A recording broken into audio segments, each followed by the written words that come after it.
So let us start the program. It's a very good afternoon, all of you.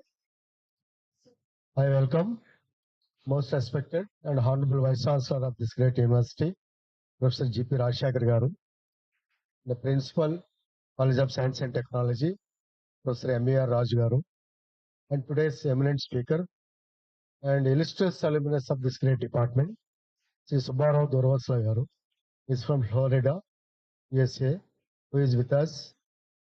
We are very happy and we welcome you, sir, on behalf of the department. I welcome all the students, invitees, so Dean Outreach, Professor Ramasudha Madam, and Madam Shamim, and other invitees, and my dear student friends. Today, this special lecture being arranged commemorating the Andhra University centenary celebrations. As all of you are aware, this is the 100th year. In connection with that, this lecture, special lecture being arranged by this great department. So, in this connection, now it is our my privilege to invite our honorable principal and honorable vice chancellor sir and honorable guest onto the dais. But due to the paucity of time, I invite only Subbarao Dorvasla garu onto the dais. Subbarao Dorvasla garu, please sir.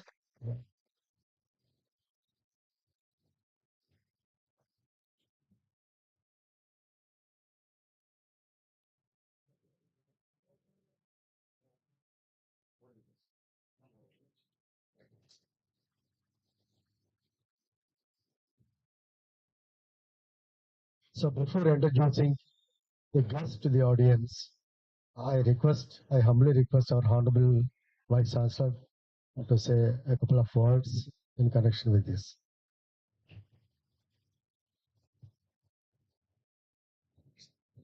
Very good afternoon, everyone. How many are PhD students here? PhD students? Okay, only one. Okay. And the second year MSc? How many of you have heard that he is an alumni of your department before he arrived here? Nobody. I expected. Okay. So that's how we lost the legacy of our university at a rapid pace. Okay. So every department I'm telling, so there should be an alumni representative, there should be a placement representative, and you should connect, you should have an academic club and take these initiatives forward. Okay. So it's very unfortunate. You see, we have with us Professor D. Subbarao Garu, who is an complete in toto alumni of our Andhra University, your own department. He did BSc Honors, MSc, PhD here in this department. So you're senior. So such a illustrious person is among us, and he's visiting India for some time up to 10th of March, and he's invited for a conference which is being organized at Marine Living Resources Department. And since such an eminent personality who is an alumni is here, so then we thought we should also request for the Setab Devani lecture series, and the affiliated colleges also will get benefit. I hope it is there. Okay. So once again, we should take this opportunity to thank you. Thank you very much, sir, for kindly sparing your time. And in my brief conversations, he has agreed to advise. So those who are in their second year of PhD, those who are advanced, they will not be able to moderate their topics. But those who are in first year and second year of PhD, you can interact so that you can take his suggestions and then try to moderate topics, and then maybe get some continuous engagement with him. And we'll also see how to get engaged with him from the university side. So this lecture series, sir, and the centenary occasion, we started as an outreach activity, and we are inviting eminent personalities so that depending on their choice, sometimes a speaker addresses faculty, sometimes students, or sometimes mixed. So that's what. So we are really honored, and I don't want to take much of time. Just thank you once again, sir. Thank you very much.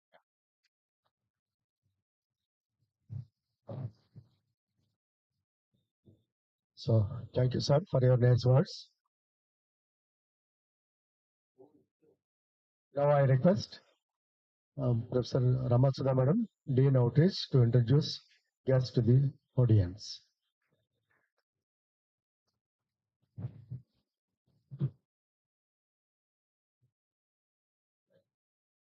Respected Vice Chancellor, esteemed and distinguished guest today, Dr. D.V. Subbarao Garu, and esteemed guests in the audience, students, faculty members, and all the honored guests.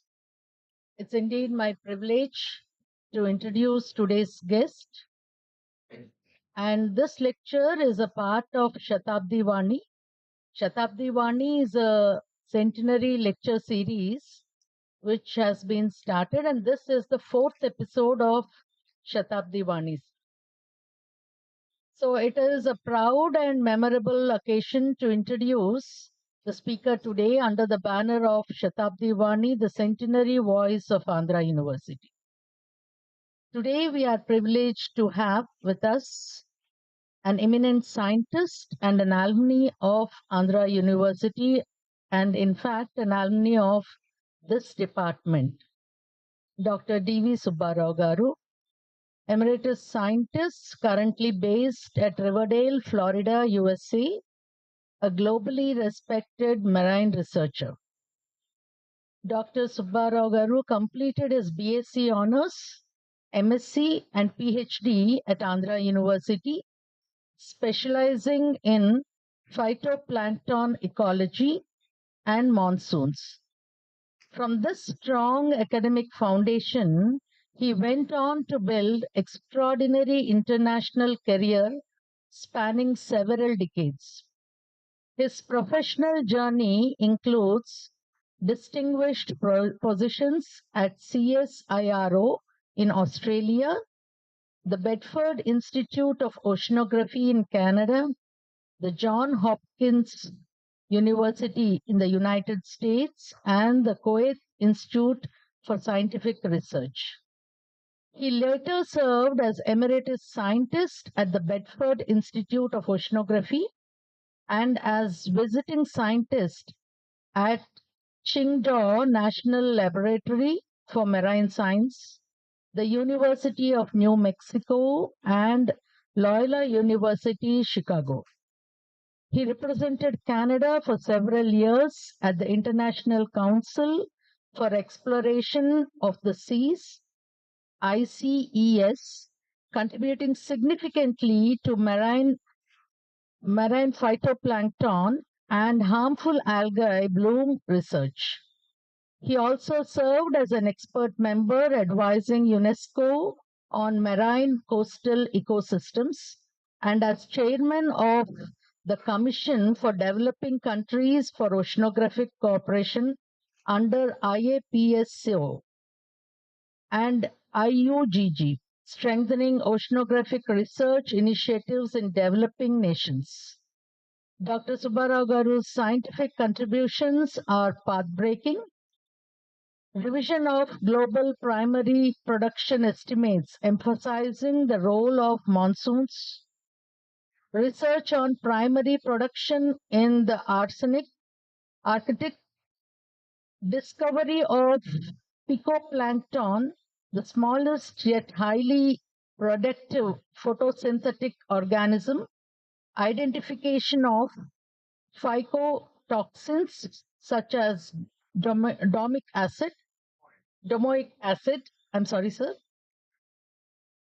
Extensive work on algal blooms and red tides.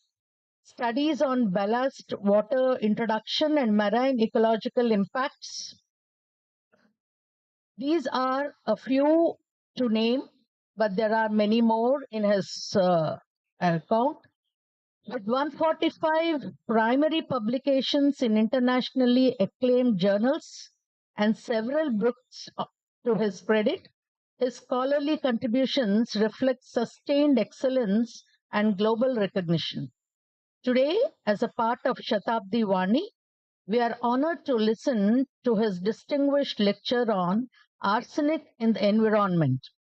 This lecture promises to provide deep insights into one of the most pressing environmental concerns of our times. Thank you, sir, for being a part of Shatabdi Vani. And sir has been guided by the inspiring principles of Professor P.N. Ganapathy, sir. Inside, the Bay of Bengal is the nature's experiment for biological oceanographers. Professor Lafford's conviction that work is worship, and Dr. Humphrey reminder shouldn't believe everything you read. So these values shaped his scientific temperament, enduring commitment to research. Let us all extend a warm welcome and let us Dr. D.V. Subbarao Garu. Thank you, sir. Thank you, sir.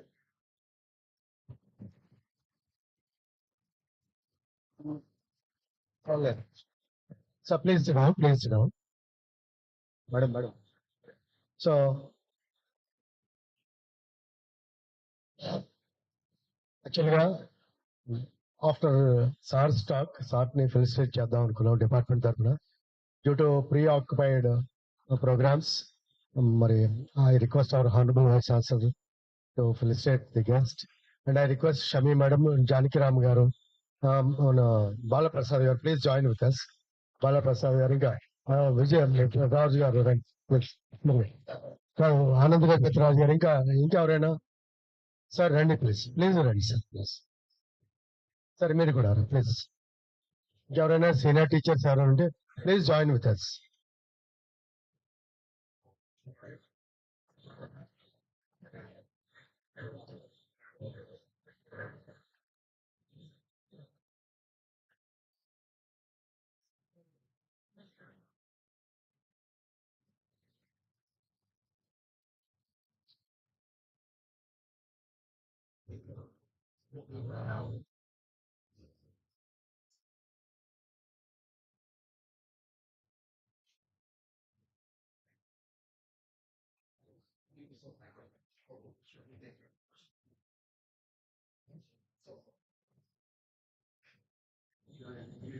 Sir thank you sir. Thank you sir. Vice chancellor sir. నా request Subbarao Guruvasulu garu. Here. I'm so very happy to be here. I belong to this department.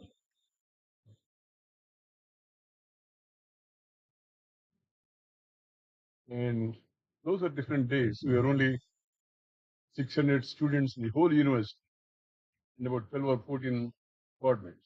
That's all. And so the faculty knew the students very well. The students knew the faculty very well. In fact, I can tell you one thing. For our honors exam, the professors came to our hostel room to wish us good luck in the exams. Probably you do not know about the honors exam, do or die. That was the situation. Means you can appear for the honors exam, and if you are not doing well, you withdraw that year and go next year and take the exam. And for certain, if you take it the next year, you're getting a second class degree, not a first class. So anyway, the teachers used to come to our rooms and tell us, give us a pep talk and so on. So those were the days. We knew each other very well and so on. Those are wonderful days. Now, I'm going to start it with a story on arsenic. It's a good story. Namely, arsenic, another name for that is in Sanskrit, Arshanam. Whoever they took would die. It was known as the poison of the kings. And if I can have the first slide, I will do that. Yeah. We have two pictures here. Arshanam and the Emperor Maurya. Maurya poison. And he was treated in small quantities of poison so that he would develop immunity. And the other one was Shivaji. His second wife wanted her son to become the king.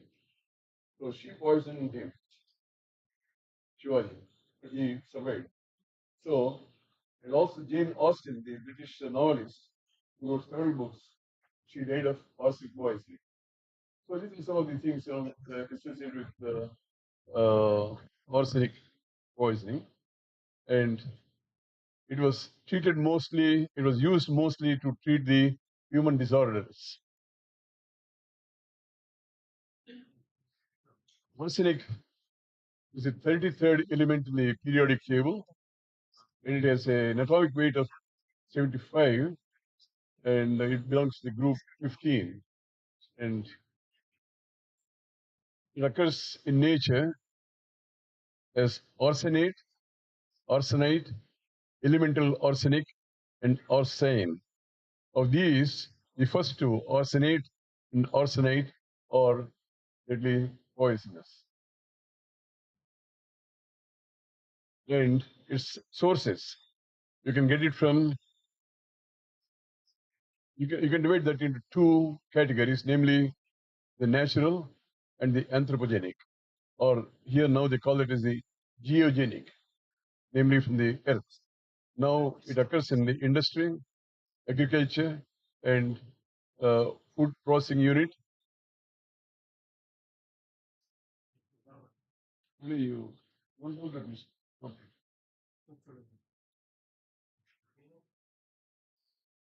Okay, good.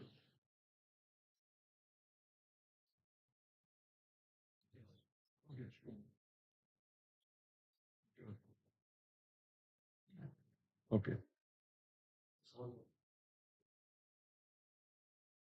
It's okay now?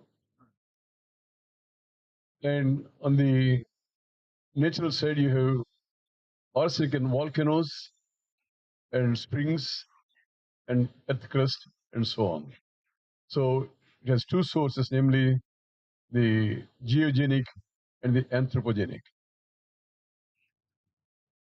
The diseases it causes are given here: respiratory diseases, neurological, skin diseases, and so on. Analysis. The simplest way of analyzing is most common analytical procedure is atomic absorption spectrophotometry.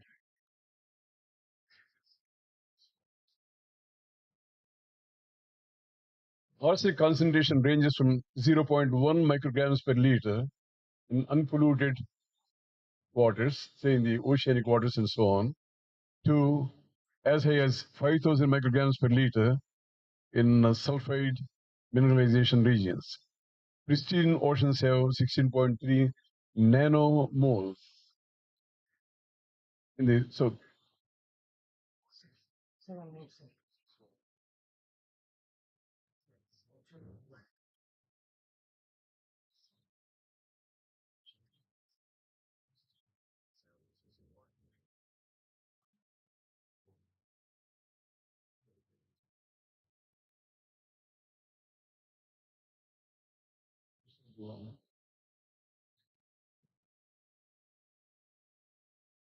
okay.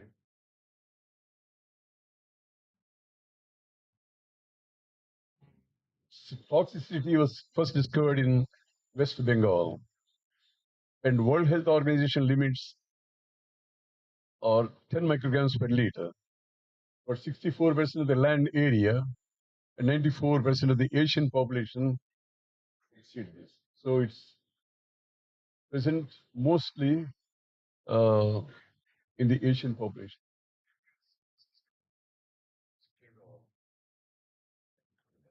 Global occurrence of arsenic. Atlantic Oceans, 0.6 to 1.6 micrograms per liter. In the Indian Ocean, it is a little high, 0.8 to 1.1. And Eastern Central Atlantic, 0.94 to 1.56. This is in the oceans. In the Asian rivers, you have a lot of, the rivers have received 1.425 million meter cubes of water from the rivers like Ganges, Brahmaputra, Airavati, and so on. And also the sediment load is pretty high.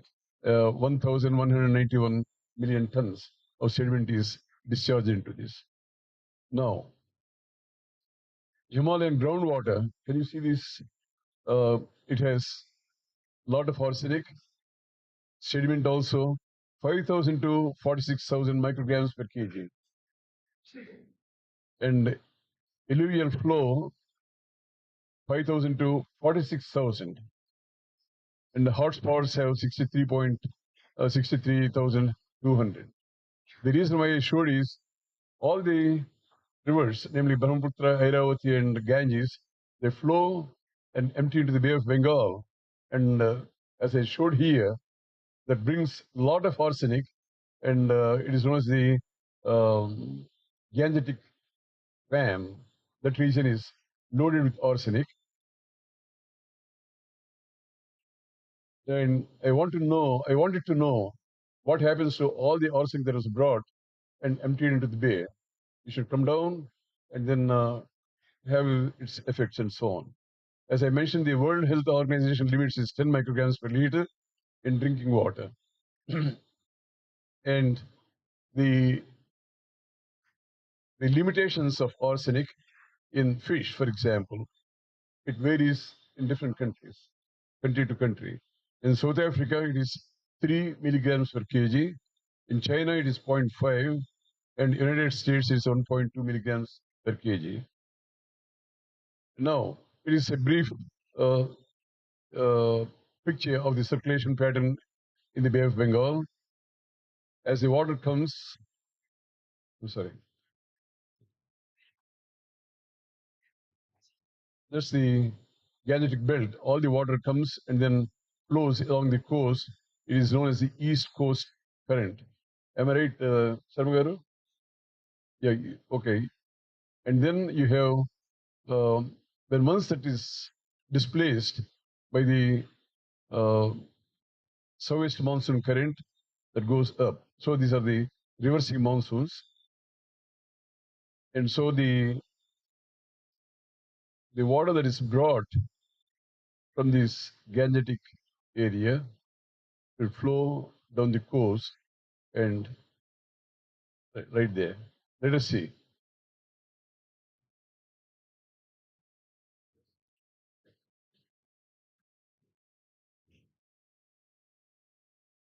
Arsenic level by region, east coast of India, in Ganges.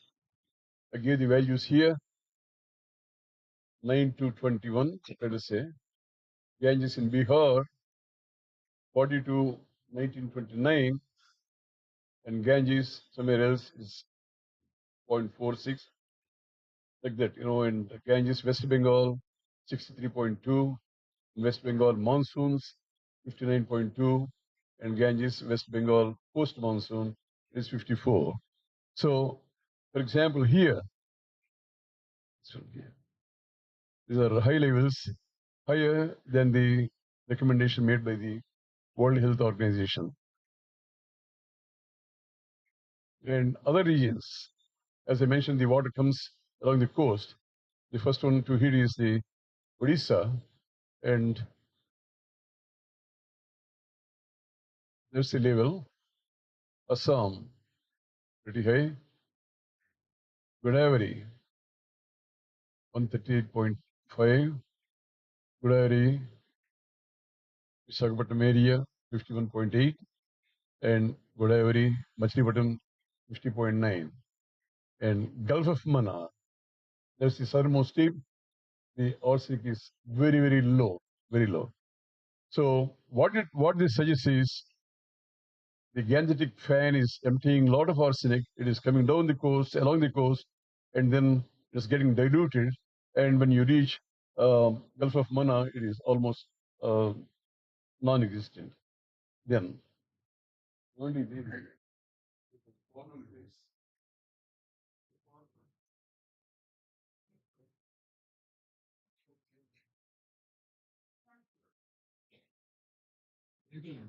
it's over. Next slide. Next one, please.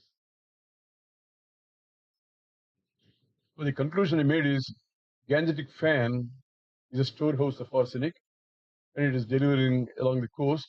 As you go south, there is a decrease in arsenic levels. Now, where does this arsenic end? Naturally, it should end in the biota. So in the next slide, I show here microalgae, milligrams from kg per kg, and seaweed 3.7 to 4.4.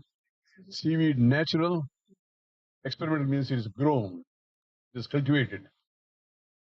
That is cultivated, and this is natural seaweed, and it is 8.2 to 14.4, that is higher than the natural experimental seaweed.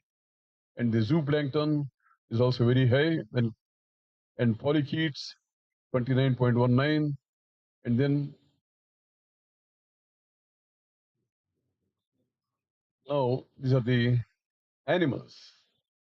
In bivalves, it's that much, 10.44, snails, 51.97, they have Bengal fish, 449.5, shrimp maximum is 597. So what I'm saying is you have high levels of arsenic, both in the plants and so on, and as well as in the zooplankton that graze on the phytoplankton. So there is bioaccumulation or bioamplification. Both are taking place. Then sources of arsenic in agriculture. Here, I have the different states along the coastline: Bihar, Bengal, Assam, Odisha, Andhra Pradesh, Tamil Nadu, Karnataka, and Kerala. And this is the population. The one in the parenthesis is for 2011 to 2012. These are those without the parenthesis are in 2023. The reason why I showed is the population has increased always, 91 to 99, 31 to 35, 41 to 46, 49 to 53. So the people are working hard and they have more children and the population is increasing. And rice production, let us take a look at the rice production.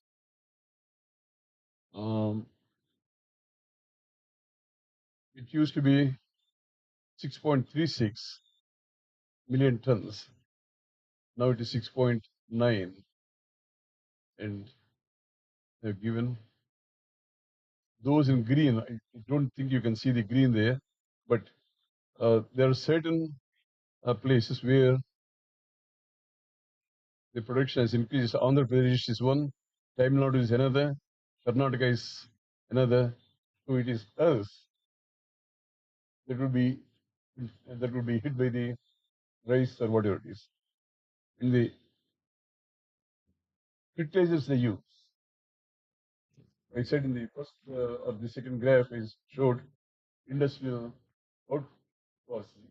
So here also you have the 2011 to 12, the amount of fertilizer used, and there's the current one. Now you come to Andhra Pradesh. Earlier, 2011, there were 1722 million tons were used. Now it is much more, 1289 or something like that. So with the increase in the rice cultivation, there is an increase in the fertilizer and also the pesticides they use. In most of them, the pesticides, the usage of pesticides has increased. Now, paper mills. The waste from the paper mills also contains a lot of arsenic. Gujarat has 150 mills, Maharashtra 100 mills, Andhra Pradesh 19 mills, Tamil Nadu 24 mills.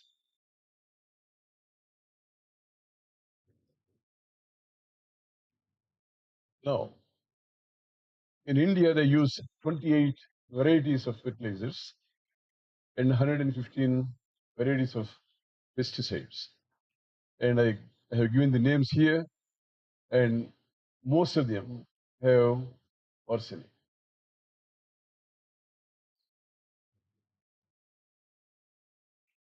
And this is leaching of arsenic from the pesticides.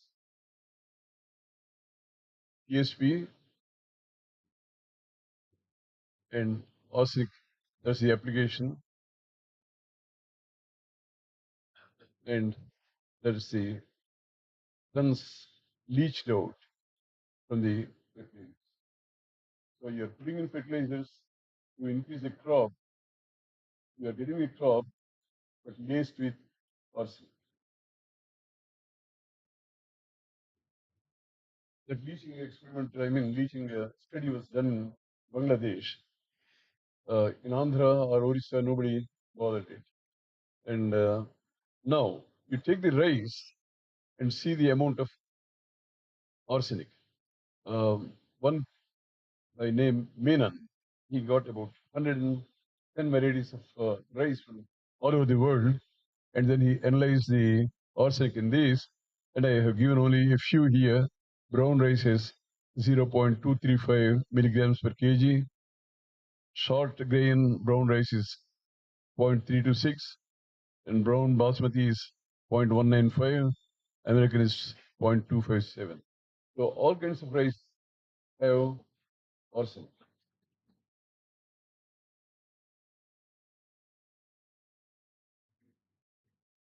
And Thai rice, 2, Pakistan rice 0.147, Indian rice 103, and Egyptian 0.097. Now,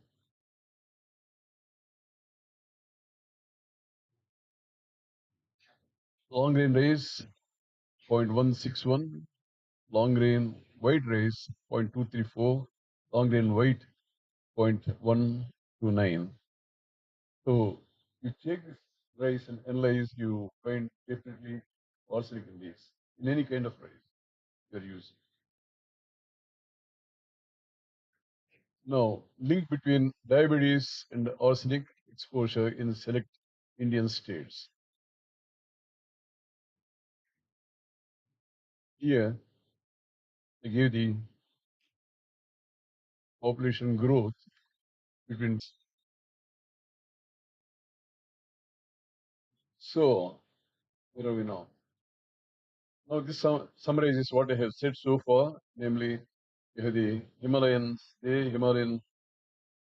peaks and the snow melts, the rivers come, and then you have factories putting in and agriculture putting in arsenic, and then that ends up in the ecosystem, phytoplankton, zooplankton, and phytoplankton, zooplankton, and small fish, and so on, and finally into the human beings. So this is the Himalayan river flow. This is the rice plantation, and he is using the pesticides. These are the paper mill waste. So that's what all I wanted to say. But the main point I would like to make is I did not make a fresh study. I have taken the data that is available through intuition. I started looking at it, and it's a serious problem. It's not a real problem, but eating the rice is causing a lot of problem. You can similarly in food also you will have arsenic and so on. So what I would like to say to you is, you give me two students, in 3 years' time, you'll get two doctoral. This has to be studied in depth. This has to be studied. It's a very serious problem. I appeal to you to be careful of what you eat. Down the rice. Down the rice if possible. We should also have the arsenic. Any food we take seems to have arsenic. But we should find a way of doing the rest. So if you have any questions, I'll try to answer. We have all the answers.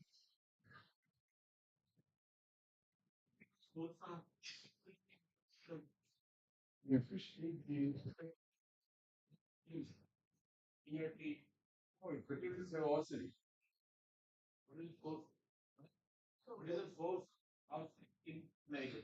So the manufacturing process itself. Itself comes from the rocks. All the information. Oh, you except urea, the rest of the fertilizers have. Yeah. That's the industrial source. Yeah. Don't ask me any tough questions. Yeah, you're a chemist. Yeah. It is the groundwater. Yeah. Major one actually coming from leather industry. It's mainly in the northern India. The industry also is contributing. Every so. Major. That's what I'm saying. If you give two students, you send them to different places and then get samples and get them analyzed, and it is. Now, what is coming into the is also through the submarine groundwater discharge. Quite high actually along the groundwater discharge. Those were identified.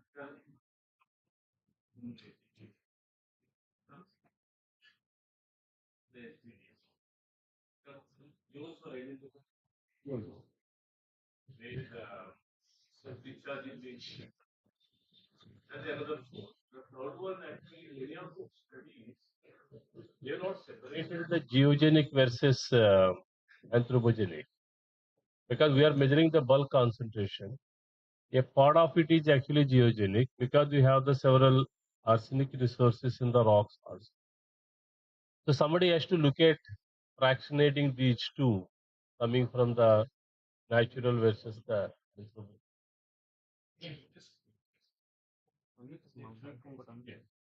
Yeah, I know that. Important topic.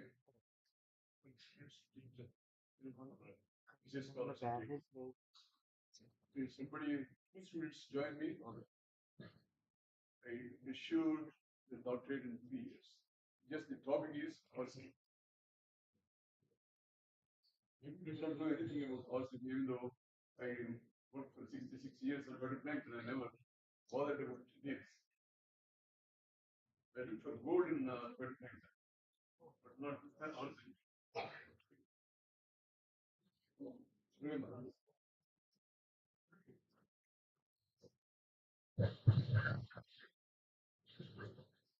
Hello, sir. So this is not a technical question. I just need a. Okay.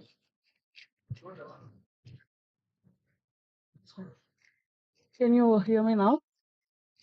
Can you hear me now? Yeah, fake. Yeah, I'm 92, so. Okay. So this is not a technical question. So I am in my final year of MSc, and my research field is environmental bioremediation. And throughout the research papers that I've read, arsenic, naphthalene, and some other major antibiotics are the major questions. So, being an MSc student, my future research will be on arsenic or any other major pollutants. So, being a research scientist, what suggestions can you give to me, and what skills that you think that I should start pursuing right now for my future research to be more efficient or easy? I would suggest you first Okay. take all the foodstuffs we are eating. Sorry? Foodstuffs, fruit, Okay. rice, all the Okay. pulses, Okay. milk, Mm-hmm. because the cows eat the grass, and that is Okay. another source of arsenic. Okay. So you take those and then study the level of arsenic. Okay. And determination is not difficult at all. If you have the Okay. atomic absorption spectrometer, Mm-hmm. you just inject a sample, you get the reading. Okay. And occasionally you can inject a known quantity to see whether the instrument is working or not, calibration Okay. problems and so on. Okay. So you do that.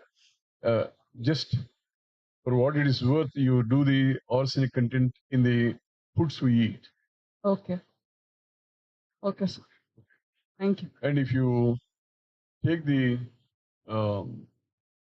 food chain and all that, there's a different story. You have to go to the sea and collect the samples and so on.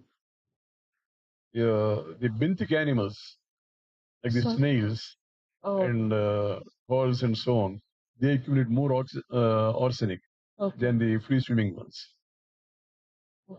Thank you. Thank you.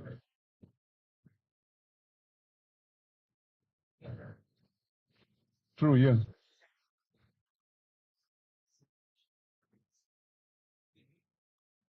Agree, yeah.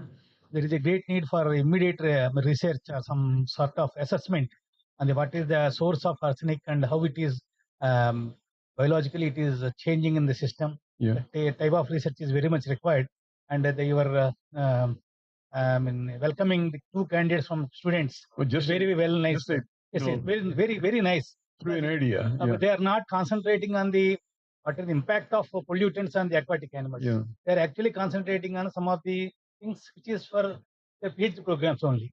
The long-term programs for benefit of the human beings. The topic you have proposed is very nice. Somebody should take it up. Compliment. Yeah. It is fantastic from our department. Somebody Thank you should so take much, it up. Yes. And for example, that lady there, you can study the arsenic in the fish feed. For example, in the aquaculture, you will find it there. Okay. But sir, can I ask you? Sure. I'm paid by the questions you ask me. Yeah. So I get the sample collection point, but me personally, I think my biggest like negative point is that I do not have good research skills or like hands-on lab skills. So being an MSc student, what like sources of information or hands-on experience that I can acquire in India or maybe out of India? So what would you suggest me like if you were in my place? I can help you if you want the information. Yeah, please. We wrote this paper. Okay.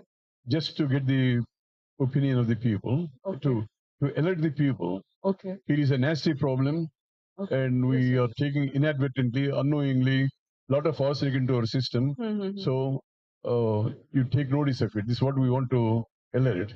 Mm. And if you want, we can send you the copy of the paper when it is ready. Okay. And or any other literature you want on Sure. arsenic, I can send you. Sure, sir. No Thank problem you. at all. Okay. Thank you.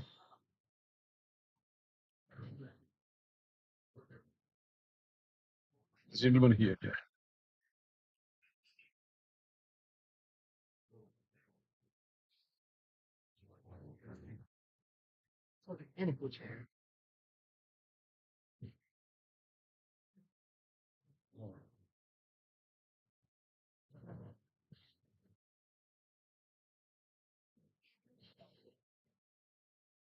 Shivam.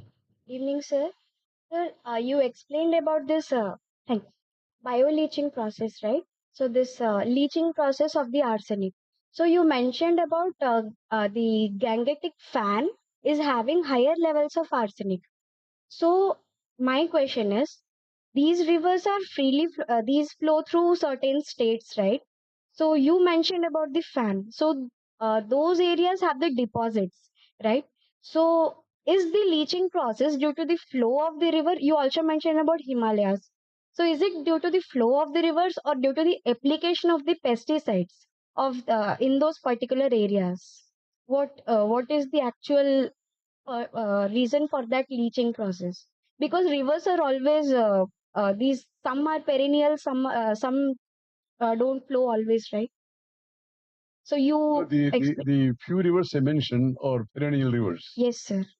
Ganges, Mahanadi, and Godavari, and Krishna, and so on. Yes. So, and also along the river banks, you have a lot of industries, and they contribute unknowingly again a lot of arsenic into the environment, and that is flowing into the coastline. So estuaries are another Sarmagaru, estuaries are another source of a lot of arsenic, because usually you locate your industry and they will discharge. And there are no pollution controls here.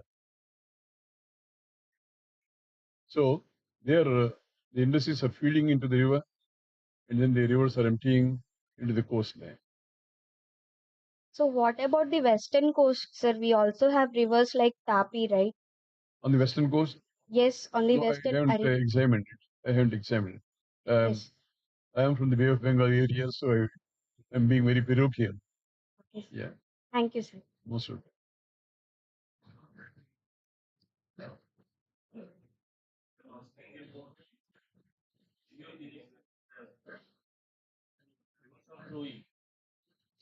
Arsenic can also come from the rock dissolution. Okay. So there is a way to separate them. How much is coming from the natural way through the rock deposition, rock dissolution? How much is coming from the anthropogenic? How do we do that? The rocks also gives a through the dissolution calcium, yeah, they magnesium, do. potassium, this kind of ions also. We will try to take the ratio of arsenic versus calcium or arsenic versus magnesium. The rock has a certain ratio. In the water, when you measure the arsenic, you also measure the calcium and magnesium also. Then you make the ratio. If that ratio coming close to the rock value, it is a geogenic. If you are getting it more than that, obviously it's coming from the outside. So from that percentages, you can able to calculate what percent may be coming from the. So both are positive. So that's why the total concentration. What do you see? A fraction may be natural, the other fraction may be then. Any data you get is totally new. It will be publishable in one of the best journals, no problem at all. So, in cashews, for example, they have a lot of arsenic, cashews. And this is just this serendipitous discovery about the, I'll tell you one. It's not related to arsenic. We went to Costa Rica to study the phytoplankton production there. And at that time, I was toying with the idea of a Japanese scientist published a paper. He can distinguish a live algal cell, a live algal cell from a dead algal cell. I said, this is a wonderful study. If I can distinguish, I go and collect the water sample and there are cells there, but I do not know which are photosynthesizing, which are dead. I do not know. But here's a technique he described. So I checked it thoroughly and I found that it was not true. What he said was not true. I killed the organisms by heat, still they were flourishing. I killed them by formalin, they were flourishing. So that was not true. But anyway, I built this fluorescence microscope. And fluorescence is you excite an organic molecule in a lower wavelength, such as 390, 410, and so on, blue light, and gets charged and gives off light at a higher wavelength, around 630 or so. This is Sir C.V. Raman's discovery, fluorescence of organic particles. In fact, if there is oil pollution, they can now detect from where or the source of this oil using the fluorescence spectra. Because the crude oil from Kuwait is different from the of Russia, from Venezuela, and so on. So each one has its own signature, and they can detect it very easily. So when we went to Costa Rica, there are a lot of zooplankton, and so we took the water sample and examined under the microscope. We did not see any phytoplankton. Chlorophyll level, the way we measured, was low. So how could the grasses, so many grasses, be supported by so little phytoplankton? So anyway, for what it is worth, I thought I should screen it under my fluorescence microscope. So I did that, and then we found organisms less than 3 microns in diameter in 2 billion cells per liter, 2 billion cells. And they're all chlorophyll bearing and they're photosynthetic. My friends who were skeptical, they said, this is because the cells, organelle cells are breaking up and releasing the chloroplast. What you are seeing is chloroplast, not an organelle cell. So I had my incubators and all that, so I cultured them and established a culture of these organisms, and they're known as the picoplanktons, pico 10 to the power of minus 12 meters diameter, and they constitute or supply almost 90% of the biomass in the oceans. People ignored so far. So that is how we discovered. Similarly, I'm sure if you study the arsenic in all kinds of foodstuffs and organisms and so on, you will find something very, very new and worth knowing.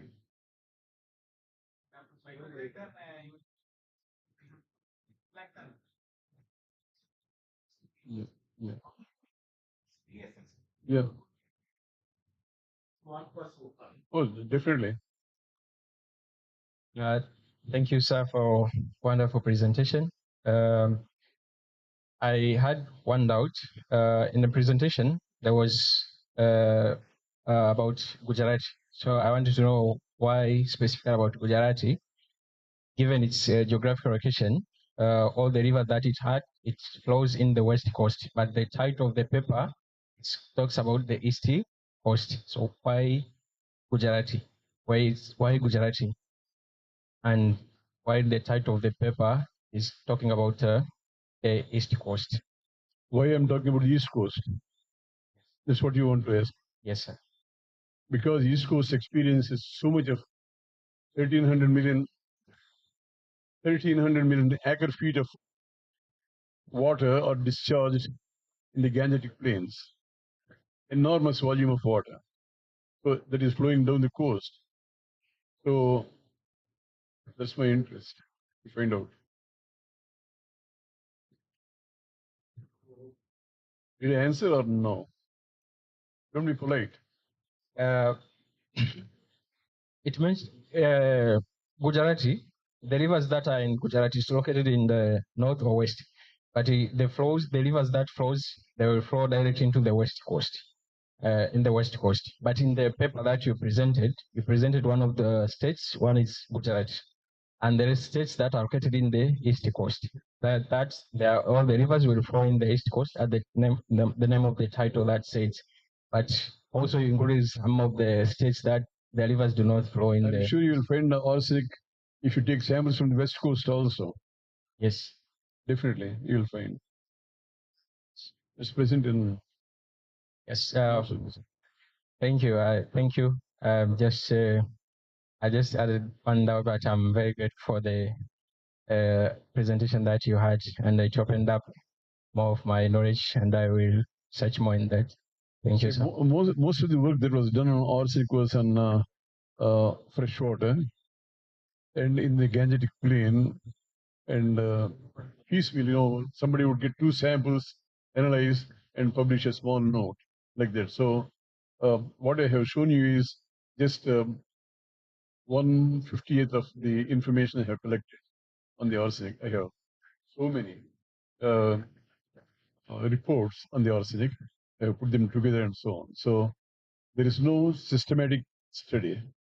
That's why if we have these students, they can go up and down the coast and collect at different times of the year, and then come up with a good data set.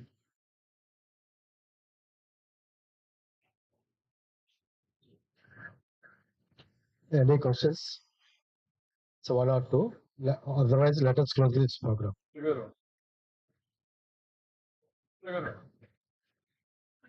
Come here, Anna.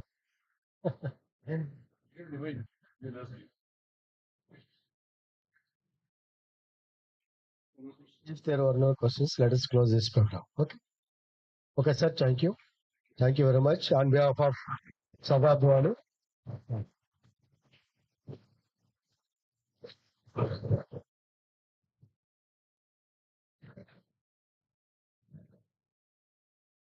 So we came to the end. Now I request Ms. Anisha Matthews to propose formal vote of thanks.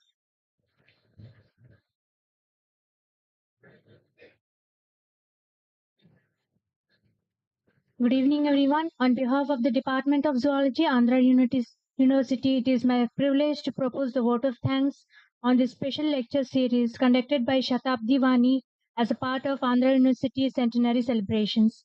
First and foremost, we express our deepest gratitude to our Honorable Vice Chancellor, Professor G.P. Rajshekhar Sir, and to our respected Principal, Professor M.V.R. Raju Sir, for graciously accepting the invitation and taking your time out of a very demanding schedule. We express our deepest gratitude to our distinguished speaker, Emeritus Scientist Dr. D.V. Subbarao Sir, for delivering such a enlightening and thoughtful, provoking lecture on arsenic in the environmental about sources, distribution, health sciences. Sir, your vast experience, global research contributions, and clear insights into the environmental science have greatly enriched our understanding. We are truly honored by your presence and grateful for the time you have taken to share your valuable knowledge with us. Our appreciation goes to the Dean Outreach, Professor K. Ramasudha Madam, whose valuable insights and leadership strengthened in organizing this wonderful lecture series. Our heartfelt appreciation to the in-charge head of the Department of Zoology, Professor G. Sudhakar sir, and the organizing committee guided by Professor P. Janikram sir, for your meticulous planning and efforts in making this program a success. I would also like to thank all the faculty members, honorary professors and assistant professors of the department for your continuous cooperation in supporting this event. I would also like to thank the research scholars, students from zoology, botany, biochemistry, biotechnology, environmental science, geology, geophysics, and environmental engineering departments for your enthusiastic participation and engagement. Finally, I extend my thanks to the technical team and support staff whose efforts ensure the smooth conduct of today's live program. Once again, we thank Dr. Subbarao sir for an inspiring and memorable lecture. Thank you.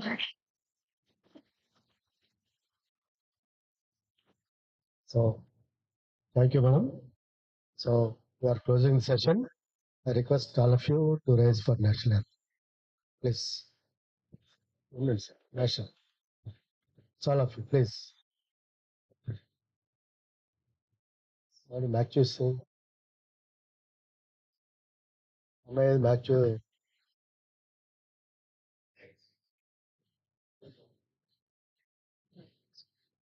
అందరం కలిసి వాడు right जनगणमनाधिनायक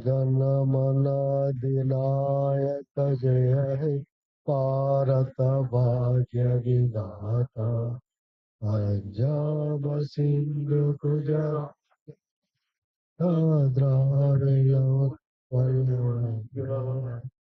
Himachal Yamuna चल चल चुतरंगा तव शुभ नागे जाए तव शुभ आशीष मांगे पाए तव चिन्ह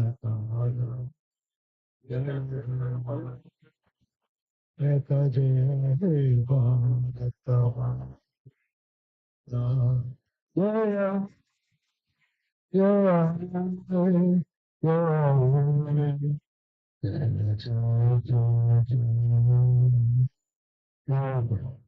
Thank you, Andy.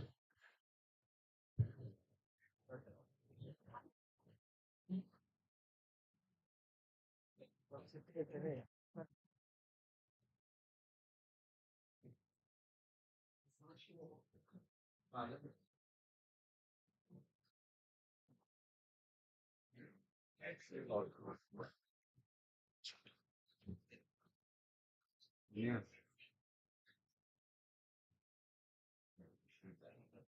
అయిపోయింది ఓపిక అవును ఆప్షన్ కూడా